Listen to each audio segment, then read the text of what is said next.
Given the diversity of the Indian demographic, classifying our consumers is challenging at best. But the Market Research Society of India is changing the face of market research by offering the industry a voice. We spoke to the Secretary of MRSI, Manish Makijani. Here are the highlights. So, given how culturally and socio-economically nuanced the Indian demographic is, how challenging is it to conduct market research in this environment? I think to say that India is a diverse country and rich in its diversity is an understatement. Every 100 kilometers, the language and the dialect changes and the cuisine changes.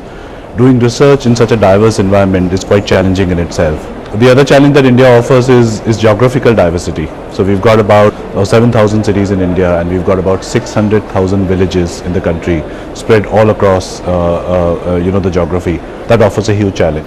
But these are not new challenges. These are the challenges that have existed for a while, and experts have found a way to find representative sample. The problem that is coming more and more now often is that the market context is changing so rapidly because of the urbanization and because of technology coming in, and people are doing things very differently than before. So therefore the baseline studies and market understanding have to be done at far more regular intervals than we ever had to do before.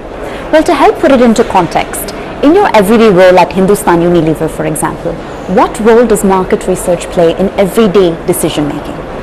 Hindustan Unilever has been a marketing or a data-driven organization for decades. But I think our role is not just to provide insights and research report to the organization. Our job is essentially to bring consumer centricity.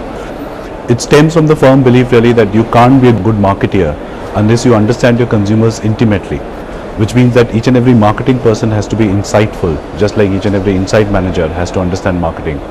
So marketing and research therefore operates like two sides of the same coin, and they don't work in silos anymore. So your role at Hindustan Unilever aside, you of course also serve as the Secretary of the Market Research Society of India.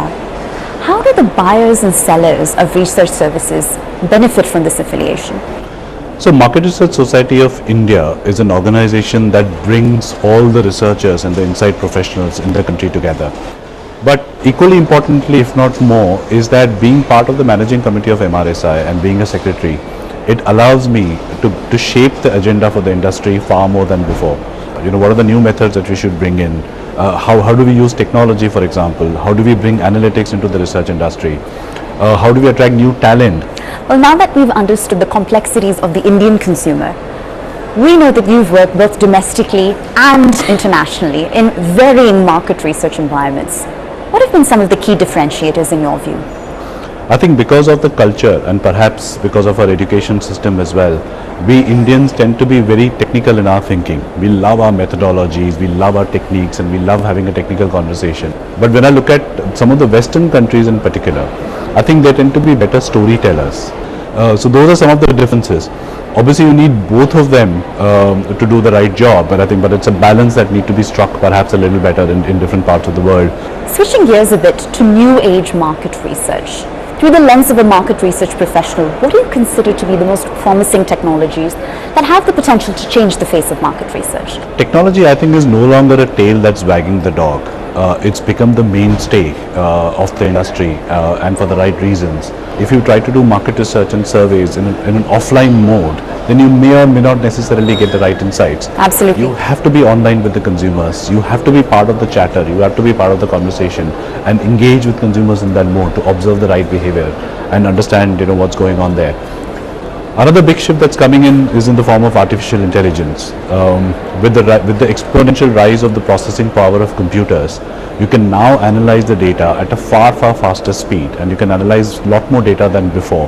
And with things like machine learning and natural language processing, it is possible for you to look at vast amounts of structured and unstructured data, which means the emphasis is going a lot more now on not just the data collection. We've done data collection for decades, but the emphasis is also shifting now on how do I process that information at a very fast speed and make it available to the decision makers in the right form at the point of decision. And that's something which is possible to do today because of technology. Well, to put some facts and figures around the market research industry, in 2015, the global combined revenue from the industry exceeded $45 billion. For the next generation that may be watching, what sort of career opportunities stem from that? The career opportunities in market research industry are massive. So if I look at simply in terms of data collection, to people who analyze the data, to people who service the clients, or do the storytelling. So there are opportunities that exist in all the fields. I think increasingly with the machines and artificial intelligence taking over a lot of data collection and processing, what you need is the ability of the people to interpret and tell the story. Also, it doesn't mean that the job of the analyst disappears. In fact, the job of analyst has become more specialized as a data scientist, because machines don't learn on their own. That's an opportunity that exists which perhaps never existed before.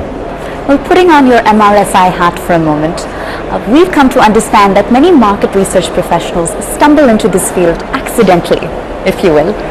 What do you make of that, and how do you think the trend will evolve in the future? Well, that's a right observation. I think people do stumble into this industry accidentally rather than necessarily by choice. But the reality is that market research tends to be more invisible function, in the sense that we tend to operate more behind the scenes, and we sort of give inspiration and provocation to the business to take the right decisions.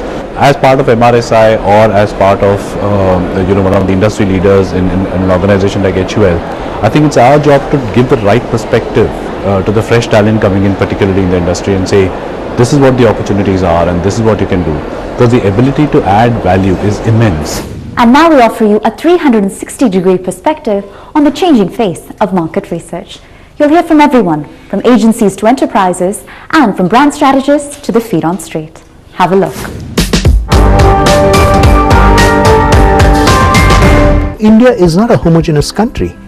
It's a very heterogeneous country, not only in terms of the languages that are spoken, the food that is eaten, the mindsets that exist between east, west, north, south, etc., but also the sort of attitudes and beliefs as you go down the pop strata. India is a very unique market because it's so complex and it's so heterogeneous.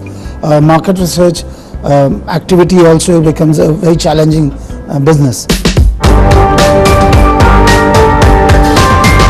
So what started out 30 years ago as a body of users and suppliers of research now also has the ecosystem around it. Today, like compared to 30 years ago, the sheer number of products, services, ideas, campaigns, messages, the things that consumers have to contend with have increased exponentially.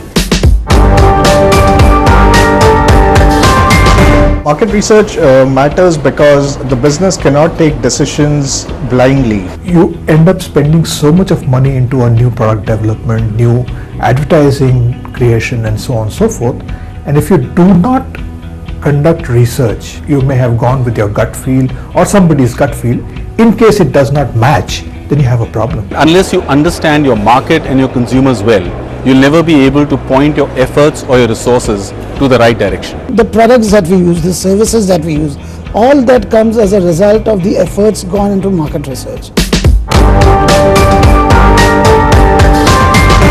Current day and age, where you're talking of data integration across various types of data sources, in research we can't still be stuck to saying that qualitative and quantitative are two fundamentally different schools.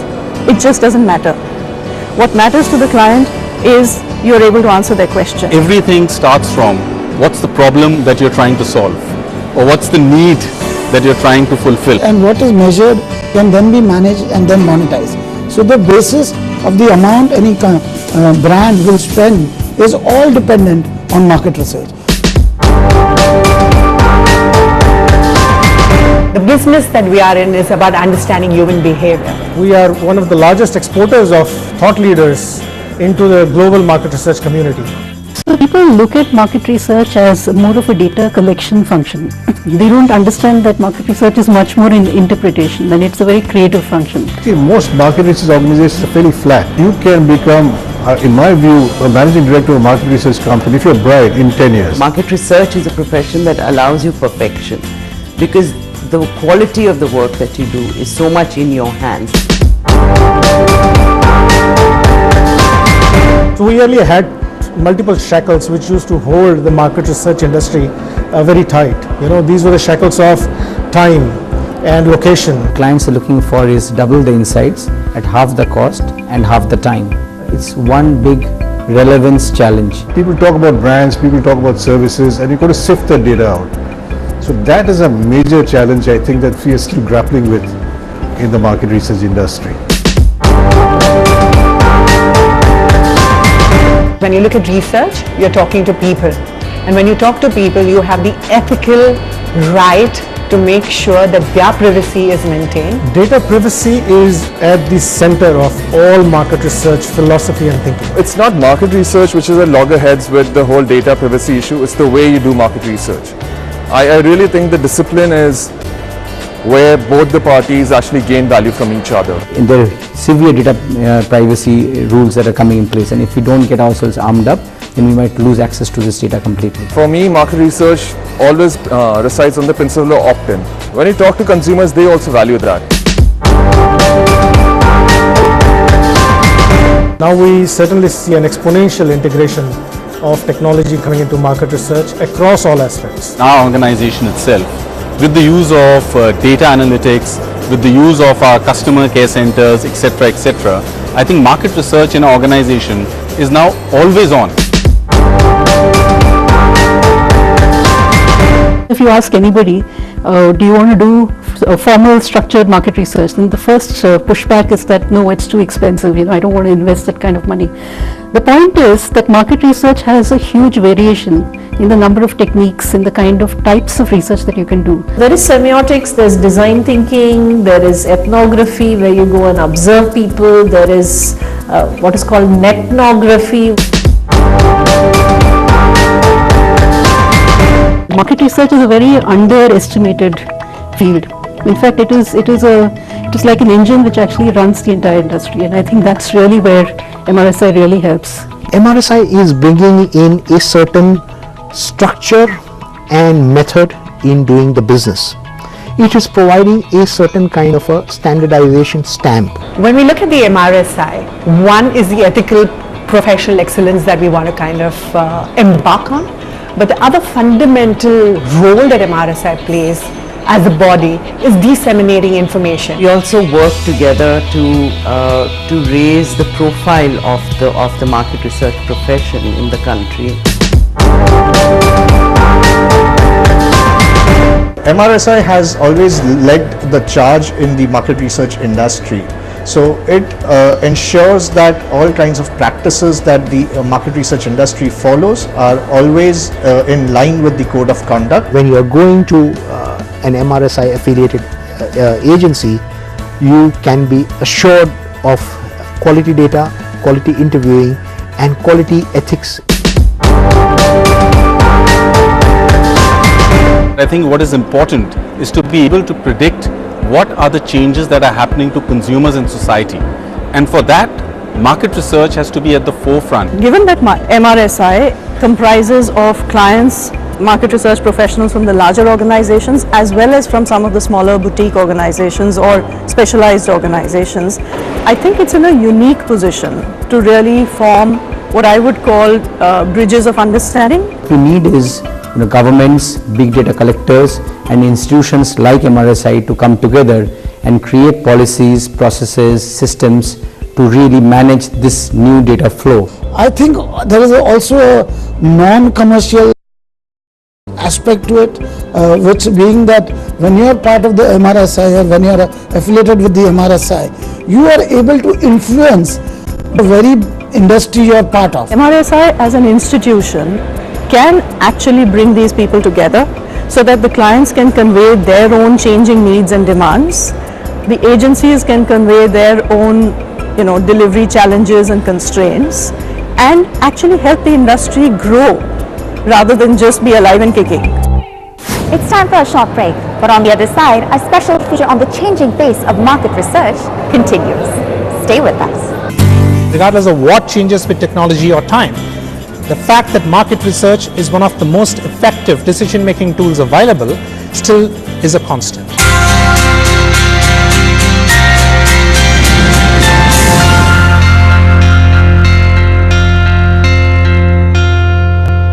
Welcome back to our special feature on the changing face of market research. To glean more insights into what the future of market research has to offer, and we spoke to the president of this industry body, Praveen Shekhar, to understand how. Market research is as much an art as a science. But what I'd like to understand is how has market research evolved as a professional discipline? Research has been democratized. It has access across. Anybody who needs it can access it. But there's also a significant change in the way we conduct market research. Earlier I used to ask for data.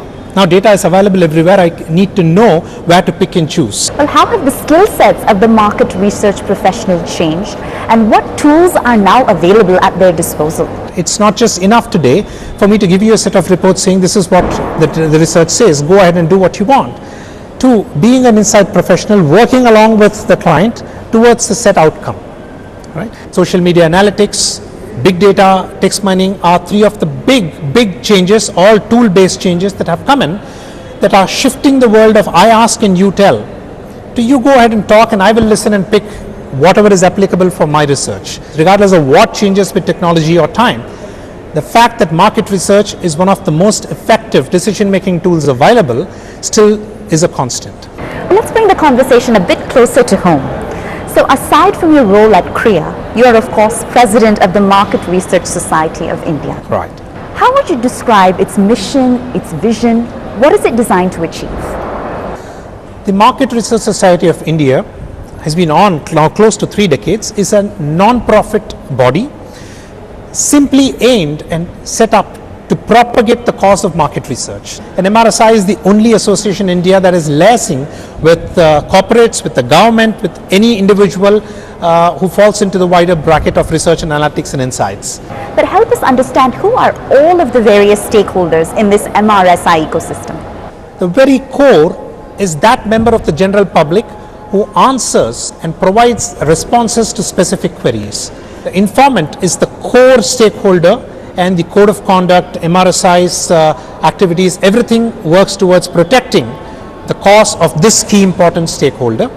And then you have buyers of research who could be advertising companies, manufacturing companies, media companies. You have the agencies and then the entire field and support staff. And I will need to mention the newer stakeholders who are coming in, which is the entire world of analytics, artificial intelligence and the blockchain providers who all deal with data. Well, all of these various stakeholders naturally have competing interests. That said, how do you get them all to follow and abide to a single code of conduct? Now, because there are disparate players and stakeholders here, MRSI came out with a code of conduct that all members of MRSI and anybody involved in research have to abide by. Now, simply put, what is it? It addresses the core, which is the respondent and the informant. It is protection of the privacy of the individual respondent who provides the responses, and 2, it is permission based. If I ask you to participate in a survey, I tell you what is the objective, ask for your permission, guarantee that your personally identifiable information does not leave my association, and the data that is presented is at an aggregate level, which in no way can that be looped back into you. And when I say I collect information from you, it is only and solely for the purpose of market research, not for direct marketing, not for lead generation, none of that. Well, correct me if I'm wrong, but the market research industry seems to have witnessed a lot more collaboration in recent years. In parallel, have you also witnessed a consolidation in the industry? Let me let you in on an open secret, open inside the community but outside. India is one of the largest exporters of market research professionals. That tells you a bit more about the rigor that we have.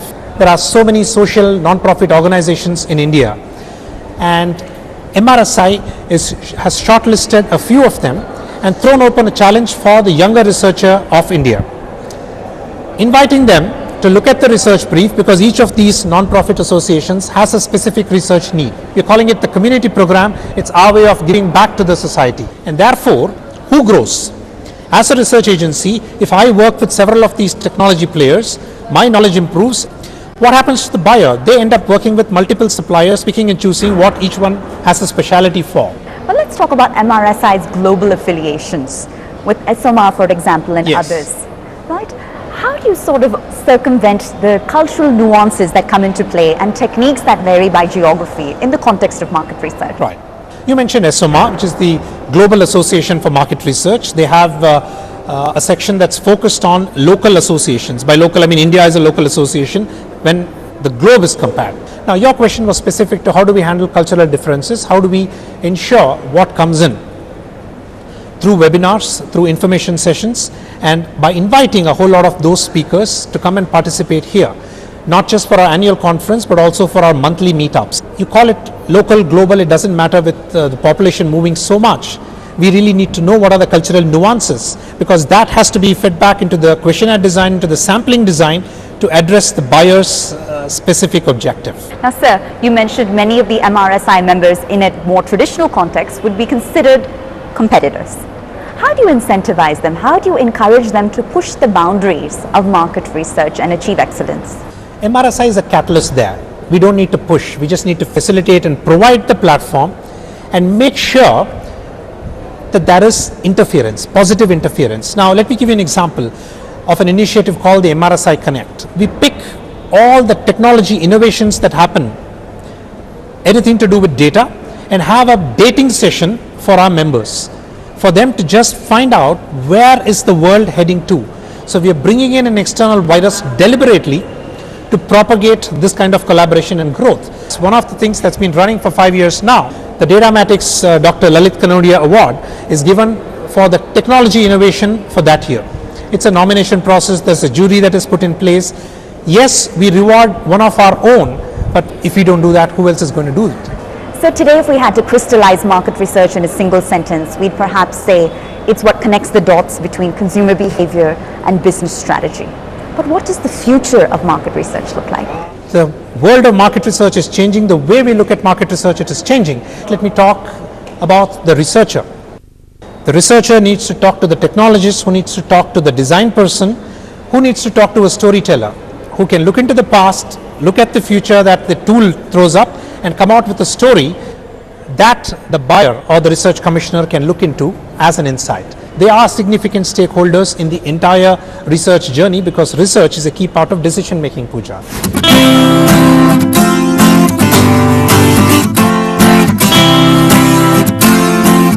The market research industry has witnessed and weathered the winds of change.